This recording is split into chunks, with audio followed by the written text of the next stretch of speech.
नमस्कार।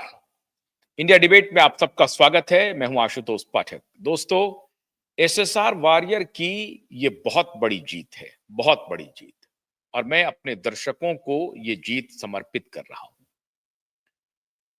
इसके पहले कि हम बातचीत शुरू करें, मैं आप सबसे हाथ जोड़ करके अनुरोध करता हूं, विनती करता हूं कि आप हमारे इस वीडियो को शेयर करें, लाइक करें और जिन्होंने हमारा चैनल अभी तक सब्सक्राइब नहीं किया है, मेरी आपसे ये अनुरोध है कि वो चैनल सब्सक्राइब जरूर कर लें, क्योंकि आपका इतना ही सहयोग हमें चाहिए।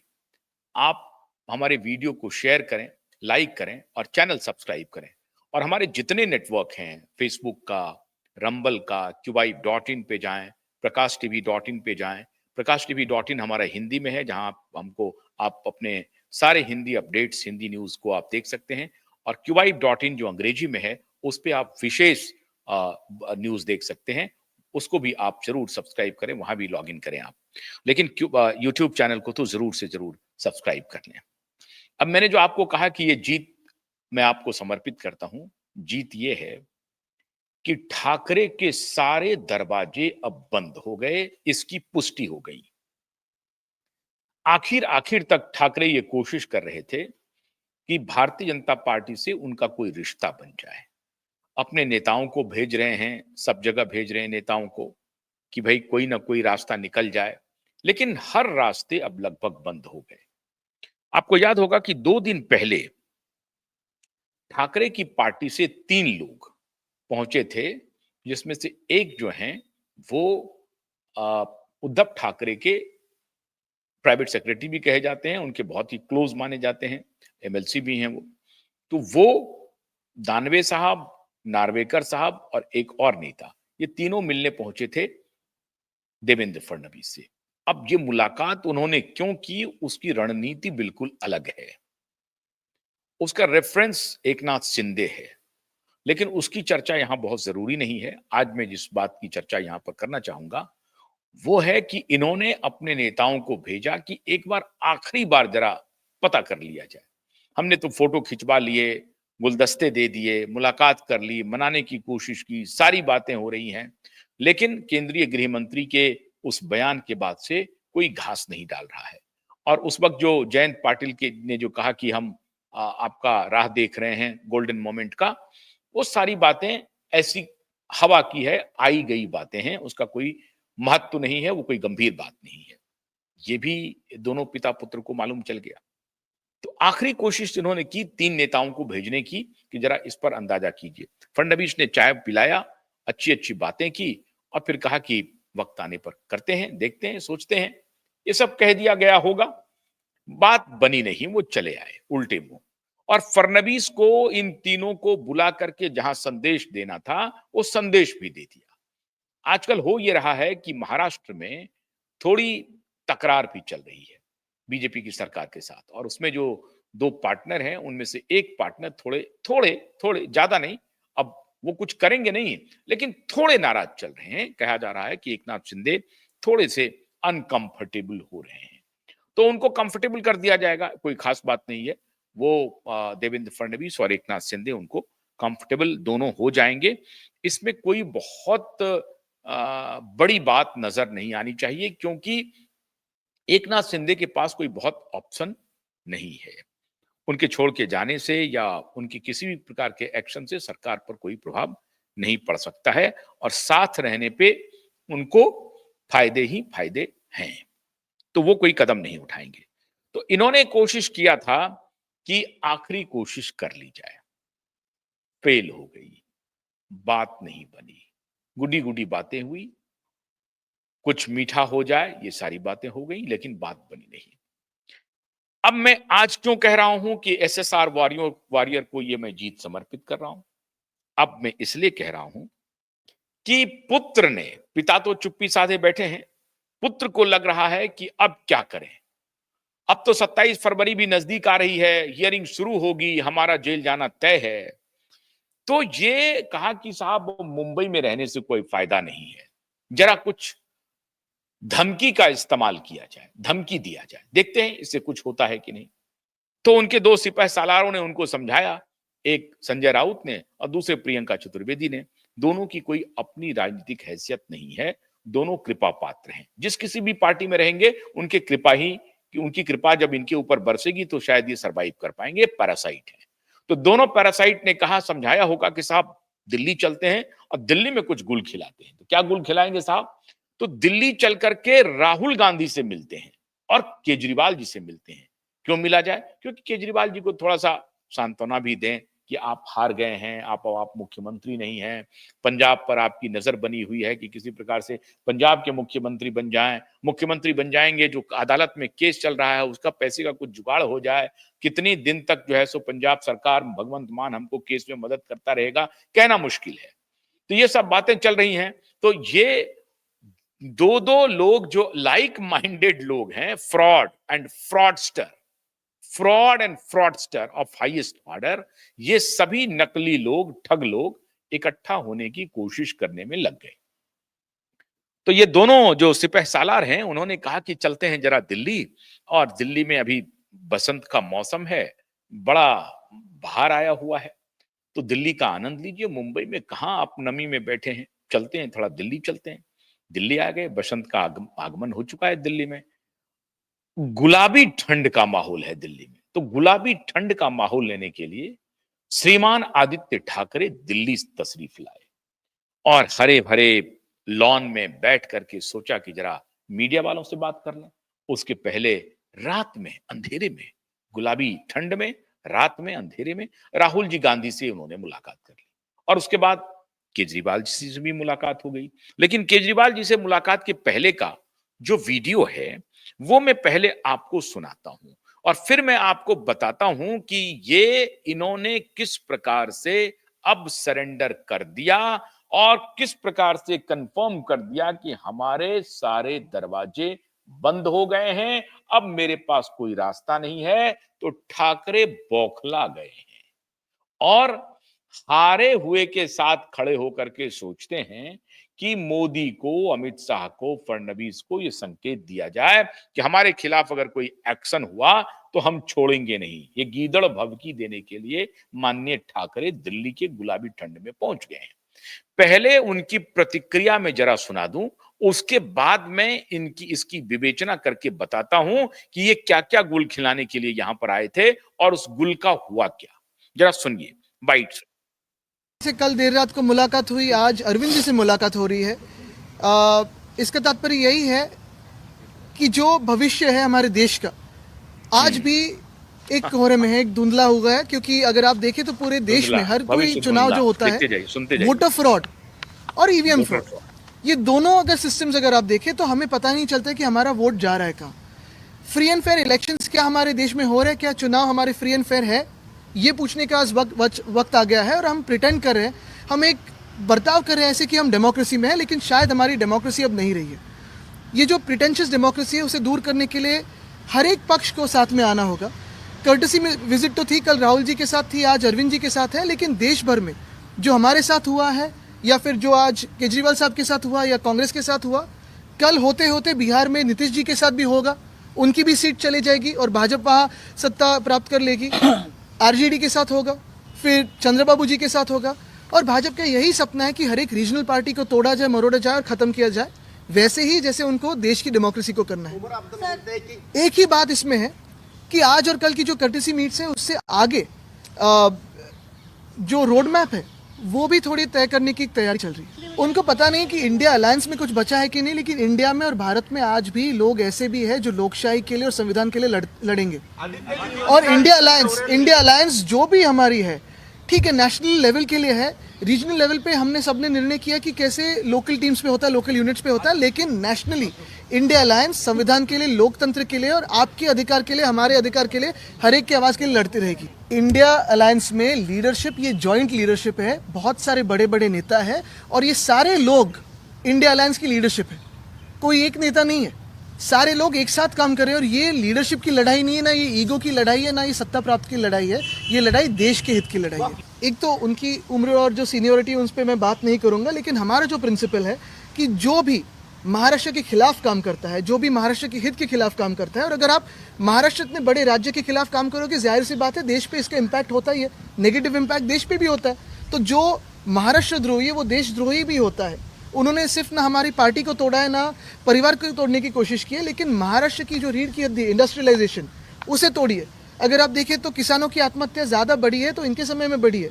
काफ़ी सारे किसान आंदोलन हो, महिलाओं पे अत्याचार हो, युवाओं की बेरोजगारी हो, पिछले 2-2.5 सालों में जितनी बढ़ चुकी है, ये देशद्रोह है, ये महाराष्ट्र द्रोह है। और ऐसे गंदे काम करने वाले इंसान का कभी भी हम सत्कार नहीं करेंगे। ये हमारा प्रिंसिपल है। उनके प्रिंसिपल्स के बारे में मैं कुछ नहीं कहूँगा, क्योंकि मैं बहुत जूनियर हूँ उनके करियर के हिसाब से भी और उम्र के हिसाब से भी। अगर आप देखें तो सारी जो बातें हैं वो पब्लिकली करते हैं, कभी भी हमने उनका अभिनंदन नहीं किया। हम अभी भी कह रहे हैं कि ये इलेक्शन चोरी का इलेक्शन है, लेकिन जो काम है, जो जनता के काम है, जाहिर सी बात है वो उनके सामने रखेंगे। लेकिन हमारे कोई भी व्यक्ति गद्दार एकनाथ शिंदे के पास नहीं जाएगी। देखिए, जो पार्टी बदलू है वो हमें ना ये सीख दे, जो खुद की सीट खो चुके थे, फिर सीट चाहिए थी इसलिए उन्होंने पार्टी बदली। जिन्होंने सब कुछ एक पार्टी से लिया, जिनके परिवार ने सब कुछ एक पार्टी से लिया, वो दूसरे पे ना कमेंट करें, क्योंकि पार्टी बदलने के बाद कोई अधिकार नहीं रहता है। जो आन बान शान की बात करते हैं वो महाराष्ट्र से सीखे और मध्य प्रदेश से भी सीखे, और उन व्यक्तियों से सीखे जो सबसे कठिन परिस्थिति में भी लड़ते हैं अपने लोगों के हित के लिए। पार्टी नहीं बदलते, अरे करते रहे वो, पार्टी तोड़ते रहे, लेकिन मेरे राज्य के बारे में या मेरे देश के हित के बारे में तो कुछ काम करे। आज भी झगड़े जो चल रहे हैं तीनों पार्टी में, जो एक गद्दार गुट है, दूसरा चोरी का गुट है और तीसरा जो भाजपा है, किस पे झगड़े चल रहे हैं? कौन सा बंगला किसको मिलेगा मंत्री का, कौन सी गाड़ी किसको मिलेगी, गाड़ी का नंबर क्या होगा, कौन जिला का पालक मंत्री, कौन मालक बनेगा, कौन पालक बनेगा? क्या ये झगड़े हो सकते हैं? झगड़ना है तो इस पे झगड़िए ना कि 2100 मिलने चाहिए कि 2300 मिलने चाहिए। लाड़की बहना योजना, उसका क्या अमल हुआ है अभी भी? तो इस पे झगड़िए, चलो हम भी साथ देते हैं उसका। अगर आपको याद होगा तो मैंने ये चुनाव के दरमियान भी कहा था कि कहीं ना कहीं किसी कोर्ट में जाके भाजपा ये स्कीम्स को बंद करने वाली है। आज ये पिटिशनर कौन है मुझे पता नहीं, ये सुमोटो है मुझे पता नहीं, लेकिन यही भाजपा का तंत्र है। शायद बिहार के इलेक्शन के बाद और महाराष्ट्र में जो लोकल बॉडी इलेक्शंस है उसके बाद ये जो लाडली बहना है, लाडला भाऊ है, ये सारे स्कीम्स भाजपा ही बंद करेगी, क्योंकि ये भाजपा का मोडस ऑपरेंडी है। आइए, सुन लिया आपने। अब इनकी बेशर्मी देखिए। ये कह रहे हैं कि पार्टी को तोड़ रहे हैं, कोई बात नहीं है। देश और महाराष्ट्र के हित की बात ये सज्जन करने के लिए गुलाबी ठंड में दिल्ली पहुंचे हैं। पालघर में जो साधुओं के साथ हुआ वो ये व्यक्ति भूल गया। दिशा सालियान के साथ जो हुआ वो ये व्यक्ति भूल गया। सुशांत सिंह राजपूत के साथ जो हुआ ये व्यक्ति कहता है भूल जाओ। और भूल करके इनकी निर्लज्जता देखिए। वो कह रहे हैं कि भारतीय जनता पार्टी सारी रीजनल पार्टियों को खा जाएगी। ये नहीं कह रहे हैं कि तुम्हारे कुकर्मों की वजह से तुम्हारी पार्टी आज धूल फांक रही है, तुम्हारी पार्टी का बोरिया बिस्तर पैक हो गया। ये बात नहीं कह रहे हैं। ये नहीं कह रहे हैं। ये नहीं कह रहे हैं कि धोखेबाजी का बेमिसाल उदाहरण बन गए हो पिता पुत्र। इस बात को नहीं कह रहे हैं कि आप दोनों पिता पुत्र धोखेबाजी का इससे बेहतरीन नमूना, इससे शानदार मिसाल पूरी दुनिया में नहीं हो सकती जो आप बने हो। वो कह रहे हैं अपनी पार्टी के एकनाथ शिंदे को गद्दार, एकनाथ शिंदे को गद्दार कह रहे हैं। ये कह रहे हैं कि कौन सा नंबर प्लेट बदलेगा, कौन सा घर होगा, कितना मकान होगा, कितना पैसा होगा। असल में ये सब कारगुजारी ये शख्स करता था जब ये मंत्री बना था। और एकनाथ शिंदे तो खुद आकर के कहे थे कि भाई पार्टी तोड़ने में इसी लड़के का योगदान है। ये बड़बोला लड़का जो है, इसके बारे में ही एकनाथ शिंदे ने संकेत किया था कि उनके मंत्रालय में भी ये बतौर एक कैबिनेट मिनिस्टर होते हुए दूसरे मंत्रालय में दखल देता था। गुंडागर्दी, डिक्टेटरशिप, इसका एक जीता जागता मिसाल बना हुआ था ये।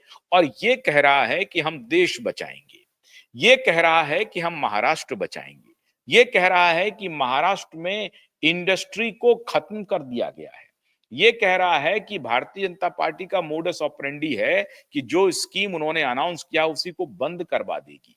ये कह रहा है आकर के कि अभी तो कटसी मुलाकात हुई है, आगे का रोड मैप बनाएंगे। ये इनकी बेशर्मी देखिए कि कहा कि इंडिया अलायंस के नेतृत्व पर आपका क्या कहना है, तो कहा इसने कि ज्वाइंट नेतृत्व होगी। ये भी इसकी हिम्मत नहीं है कि ये कहे कि हाँ, हम राहुल गांधी को स्वीकार करते हैं। ये पिता पुत्र कितना धूर्त है उसका एक मिसाल बता रहे हैं इनकी धूर्तता का। और मैं हैरान हूं कि राहुल गांधी मिल क्यों रहे हैं ऐसे धूर्त लोगों से। अभी तो जब चुनाव हारे हैं उसके बाद इस पिता पुत्र ने क्या क्या कांग्रेस के ऊपर आरोप लगाए हैं, आप कल्पना नहीं कर सकते हैं। ममता बनर्जी ने जब कहा कि महाविकास अघाड़ी ये जो इंडिया अलायंस है उसका नेतृत्व हम लेने के लिए तैयार हैं, तो ये पिता पुत्र 2 कदम आगे बढ़ करके कहा हाँ बिल्कुल इस पर विचार किया जा सकता है शरद पवार के साथ। और आज ये कह रहा है कि ज्वाइंट नेतृत्व होगा। मतलब ये राहुल गांधी से मिलने भी जा रहा है और राहुल गांधी को ठेंगा भी दिखा रहा है, राहुल गांधी को उसकी औकात भी बतला रहा है। तो ये जो फूके हुए उधर राहुल गांधी भी ऐसा लगता है कि मुरझा गए हैं, और ये भी एक जो पूरी तरह से जो अब जेल जाने की कगार पर खड़ा है, वो जाकर के राहुल गांधी को कह रहा है कि कट से मिलने के लिए आए हैं और आगे का रोड मैप बनाइए। और एक हारा हुआ जो भ्रष्टाचार में कुछ ही दिनों में जेल जाने वाला है, जैसे ही विधानसभा सत्र दिल्ली का शुरू होगा, पहले ही सत्र में सीएजी की रिपोर्ट पटल पर आने वाली है। और सीएजी की रिपोर्ट पर जो उनके दलाल पत्रकार हैं वो 4-5 दिन से कहानी बना रहे हैं कि सीएजी की रिपोर्ट तो बहुत पहले आ गई थी, ठीक इलेक्शन के पहले क्यों लीक किया गया। और उसी सीएजी पर वो दलाल पत्रकार कहते थे कि नहीं, सीएजी की रिपोर्ट पर भी सरकार मानने को तैयार नहीं है। आज वही सीएजी कह रही है कि इन्होंने क्या क्या पाप किए हैं अरविंद केजरीवाल ने। तो विधानसभा के पहले सत्र में वो आएगा सीएजी का रिपोर्ट, और उसके बाद कितने एफआईआर लॉन्च होंगे अरविंद केजरीवाल और उनके साथियों के ऊपर, ये कहना मुश्किल है। कितनी बार अरविंद केजरीवाल को गिरफ्तार करेगी पुलिस, ये कहना मुश्किल है। कितनी बार वो जेल जाएंगे ये कहना मुश्किल है। खाली अरविंद केजरीवाल ही नहीं, केजरीवाल के शागिर्द जितने साथी हैं वो तो जो जो जेल जाने की तैयारी में है उनकी मुलाकात हो रही है। जेलर, ऐसा लग रहा है कि ये जेलर बनने वाले हैं, क्योंकि जेल का ही अब इन जेल के बारे में ही अब ये एक्सपर्टीज इनको हो सकती है। तो जो लोग जेल के दरवाजे के तरफ देख रहे हैं, और राहुल गांधी भी अभी अभी अभी समझिए कि बेल पर ही हैं। राहुल गांधी का भी डेक्कन हेराल्ड का केस चल रहा है, तो राहुल गांधी भी बेल पर हैं, उनकी मां भी बेल पर है। तो राहुल, केजरीवाल और ये शख्स जो अभी आप गुडी गुडी माफ कीजिएगा, जो गुडी गुडी बात कह रहा था अभी, कितना आदर्शवादी होकर के बात कर रहे हैं कि देश की रक्षा करनी है, महाराष्ट्र की रक्षा करनी है। ये दुर्भाग्य होगा कि महाराष्ट्र और देश की रक्षा ऐसा व्यक्ति करे जिसके ऊपर बलात्कार और हत्या के संगीन आरोप लगे हुए हैं। संगीन आरोप, इंटरवेंशन इसने फाइल किया हुआ है कि मेरी बात सुन लीजिए। इसकी पुलिस ने, मलवानी पुलिस ने सारे फैक्ट्स को डिस्टॉर्ट कर दिया। इसकी पुलिस ने सीसीटीवी फुटेज गायब कर दिया, इसकी पुलिस ने रोहन राय को गायब करवा दिया, इसकी पुलिस ने गार्ड को गायब करवा दिया, इसकी पुलिस ने वो नंगा नाच किया सुशांत की मृत्यु के बाद जो जिसको पूरी दुनिया ने देखा है और जिसको हम पिछले 1.5 साल से दिखा रहे हैं। ये व्यक्ति कह रहा है कि हम महाराष्ट्र का हित चाहते हैं। ये व्यक्ति कह रहा है कि हमें देश की रक्षा करनी है, और देश की रक्षा किनके किनके साथ करनी है, तो केजरीवाल जैसे लोगों के साथ करनी है जो भ्रष्टाचार में, कट्टर भ्रष्टाचार का तमगा ले चुके हैं। और इस चुनाव में दिल्ली की जनता ने उन्हें यह बता दिया कि तुम कट्टर बेईमान हो, ना कि कट्टर ईमानदार हो। उनसे ये मिलने के लिए जा रहे हैं और उधर डोरा डाल रहे हैं कि नीतीश कुमार के साथ भी यही करेंगे। नीतीश कुमार अगर गलत करेंगे तो नीतीश कुमार के साथ भी वही होगा जो आपके साथ हुआ है श्रीमान, चिंता ना करिए। लेकिन नीतीश कुमार बहुत चतुर हैं, समझदार हैं, उनको पता है, वो हवा का रुख देख लेते हैं, पहले ही भांप लेते हैं। उनको पता चल गया है कि मोदी के खिलाफ जाने से अब बात बनेगी नहीं। मोदी ने स्थापित कर दिया है खुद को। और मैंने आपको कहा कि अगर ये कोई अतिशयोक्ति नहीं होगी कि 3 बड़े पदों पर एक साथ एक व्यक्ति रहने वाले अपने ही आयु में पहले व्यक्ति अगर नरेंद्र मोदी हो जाएं तो अतिशयोक्ति नहीं होगी। वो 3 बार मुख्यमंत्री रह चुके हैं, 3 बार प्रधानमंत्री, और अब शायद वो रिटायरमेंट जो है राष्ट्रपति भवन में भी काट सकते हैं। इसकी योजना बनी हुई है और इससे इनकार नहीं कर सकते हैं आप कि वो एक ही आयु में मुख्यमंत्री भी बनेंगे, प्रधानमंत्री भी बनेंगे और राष्ट्रपति भी बनेंगे। उस दिशा में नरेंद्र मोदी बढ़ रहे हैं। उस नरेंद्र मोदी को ये कह रहे हैं कि भारतीय जनता पार्टी को हमको समूल नाश करना है। हुआ ये कि पिता पुत्र ने अपनी पूरी ताकत लगा ली, सारे घोड़े खोल लिए, भाजपा ने दरवाजे क्लोज कर दिए, केस खुल गया, हियरिंग शुरू हो गई, जेल जाने की नौबत आ गई। तो अब केजरीवाल के दरवाजे पर, राहुल गांधी के दरवाजे पर, कल कोई ममता बनर्जी से भी मिलने के लिए जाएंगे। लेकिन ध्यान रहे केजरीवाल और ध्यान रहे राहुल गांधी जी, अलर्ट रहिए इस पिता पुत्र से। ये कल तक जो है इस महाविकास अघाड़ी की ही आलोचना शुरू कर दिए थे, राहुल गांधी की पानी पी पी करके आलोचना कर रहे थे, और उधर इंडिया अलायंस के नेता के लिए ममता बनर्जी को संदेशा भिजवा रहे थे कि हाँ आपका कहना बिल्कुल सही है, हम लोग सहमत हैं।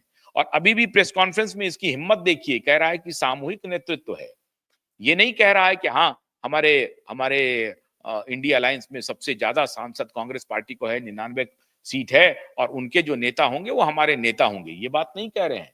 ये कह रहे हैं कि जिनके 2 सांसद होंगे वो भी नेतृत्व संभाल सकते हैं, और जिनके 200 सांसद होंगे वो भी नेतृत्व संभाल सकते हैं। वाह, ऐसा प्रपोजल तो ये उद्धव ठाकरे के वरद पुत्र, उद्धव ठाकरे के एकदम से वर्दी सन ऑफ वर्दी फादर ठाकरे ही दे सकता है, छोटे ठाकरे। तो ये दे रहे हैं कि सामूहिक नेतृत्व है। इनकी जो 9 सीटें हैं तो ये सोच रहे हैं कि मैं भी कहीं नेतृत्व ना करने लगूं। और इनके जो 2 सिपहसालार हैं, संजय राउत और प्रियंका चतुर्वेदी, ये दोनों आकर के इनको कान में कह रहे हैं कि बिल्कुल बड़ा ही शानदार आपने प्रेस कॉन्फ्रेंस किया, क्या आपने कहा है, देश का नेतृत्व अब आपके हाथों में है। जिस दिन देश का नेतृत्व ऐसे व्यक्ति के हाथ में चला जाएगा, उस दिन मैं क्या कहूं आपको, मुझे कहना नहीं चाहिए, कुछ कहूंगा ही नहीं, क्योंकि ऐसा होगा ही नहीं, जीवन में ऐसा नहीं होगा। अभी तो जेल के दरवाजे खुल रहे हैं, तो अभी जेल के रास्ते से थोड़ी दूरी बना करके इधर आ गए, वहां अर्थर रोड जेल का जो गेट है वो खुलने वाला है, तो उससे बचने के लिए दिल्ली में आ गए हैं और राहुल गांधी से मिल रहे हैं। यहां मालूम ही नहीं है कि जिनसे केजरीवाल जी से वो मिलने के लिए गए हैं उनका भी तिहाड़ जेल खुला हुआ है, और उनका ही नहीं उनके सारे साथियों का खुला हुआ है। सत्येंद्र जैन भी बेल पर हैं, मनीष सिसोदिया भी बेल पर हैं। तो ये सबके सब अभी जेल जाएंगे, और अभी तो एक और बारी आने वाली है। जिन्होंने डांस किया था, पता नहीं उनसे क्यों नहीं ये मिले, भगवत सिंह से भी मान लेते, लेकिन नृत्यांगना जो हैं दिल्ली की पूर्व मुख्यमंत्री आतिशी मर्लिना जी, उनके खिलाफ भी बहुत गहरी गाज गिरने वाली है। अगर वो भी जेल का रास्ता नापने लगे तो आप इसे अचंभित मत होइएगा, ये हो सकता है। तो जो जो जेल के रास्ते पर हैं उनसे मुलाकात करने के लिए आए थे आदित्य ठाकरे कि अब जब हम लोग सब लोग जेल जाएंगे तो क्या करेंगे। ये हैं आदित्य ठाकरे जो अपनी कोशिश में लगे हुए हैं कि किसी प्रकार से हमको कोई बचा ले। उधर कोई बचाने वाला है नहीं, इधर अब रास्ता ढूंढ रहे हैं कि अपोजिशन में अगर हम थोड़ी बहुत बाहर आ जाएंगे, लोगों को बताएंगे, ये करेंगे, थोड़ी ब्रांडिंग कर देंगे, और तब अगर पुलिस हमको पकड़ेगी तो ये कहा जाएगा कि चूंकि हम नरेंद्र मोदी के खिलाफ देश भर में आंदोलन करना चाहते हैं तो हमको जेल भेजा जा रहा है। कहानी ये है कि देश भर में भ्रमण करके हम अपोजिशन को एकजुट कर रहे हैं। हम नौजवान हैं, हम एक मुख्यमंत्री के बेटे हैं, हम कैबिनेट मिनिस्टर रहे हैं, और हम ये बीड़ा उठा लिए हैं, चारों तरफ मिल रहे हैं लोगों से, इसलिए हमको ये जेल भेज रहे हैं। और कुछ गुमराह होने वाले जो लोग हैं वो गुमराह भी हो जाएंगे। मीडिया में कुछ पैसे दे करके खबरें छपा देंगे तो मीडिया भी थोड़ी बहुत गुमराह हो सकती है, लेकिन सारी मीडिया गुमराह नहीं होगी। सारी मीडिया को मालूम है इस पिता पुत्र की औकात, और इनकी रणनीति भी मालूम है। ये इसलिए घूमना चाह रहे हैं कि सरकार का अब डंडा चलने वाला है, सीबीआई का डंडा चलने वाला है, एसआईटी का डंडा चलने वाला है, कोर्ट का डंडा चलने वाला है। तो इसके पहले कि हमारे ऊपर डंडा बरसना शुरू हो जाए, हम घूम घूम करके ये बताना शुरू कर दें कि देखिए, हम नरेंद्र मोदी, अमित शाह और देवेंद्र फडणवीस हमको जेल भेज रहे हैं। ये है कहानी, ये है गुलाबी ठंड के प्रेस कॉन्फ्रेंस का राज, और ये अभी और बढ़ाएगा। ये 27 फरवरी के पहले ये पता नहीं कहां कहां जाएगा, मिलने की पूरी कोशिश करेगा, क्योंकि 27 फरवरी को अदालत का ये रुख देखना चाहता है कि क्या होता है। होई हैं वही जो राम रच राखा। तो राम के का जो न्याय है उसका धनुष उठ चुका है और बाण चलने वाला है। आप बचा नहीं पाओगे ठाकरे, कोई भी कीमत आप देने की कोशिश करोगे तब भी नहीं। जो पाप किया है उसे तो भुगतना पड़ेगा। और पालघर के साधुओं की मृत्यु, अर्नब गोस्वामी के साथ जो कृत्य किया पिता पुत्र ने, वो डेमोक्रेसी को बचा रहा था। ये कितने निर्लज्ज लोग हैं, कितनी निर्लज्जता से आकर के पब्लिक डोमेन में कहते हैं कि डेमोक्रेसी को बचाने के लिए आ रहे हैं, जिन्होंने डेमोक्रेसी की सरे शाम दिन के उजाले में हत्या की। वो कह रहा है आकर के कि डेमोक्रेसी को बचाएगा। तो देश पूरी आंख और कान खोल करके देख रहे हैं, आपको पहचान रहा है देश। चिंता न करिए, देश सुरक्षित हाथ में है और देश की जनता को पता है कहां क्या करना है, देश को कैसे संभालना है, डेमोक्रेसी को कैसे सुरक्षित रहना है। आपके निर्देश की कोई आवश्यकता नहीं है। मैं अपने दर्शकों से एक बार फिर अनुरोध करता हूं, जिन्होंने मेरा चैनल सब्सक्राइब नहीं किया है, और अगर ये वीडियो पसंद आता है तो लाइक करें, शेयर करें हमारे सभी प्लेटफॉर्म को, QYIB.in, PrakashTV.in, फेसबुक पेज और यूट्यूब चैनल, सबको सब्सक्राइब करें, लाइक करें और शेयर करें। बहुत बहुत शुक्रिया। नमस्कार।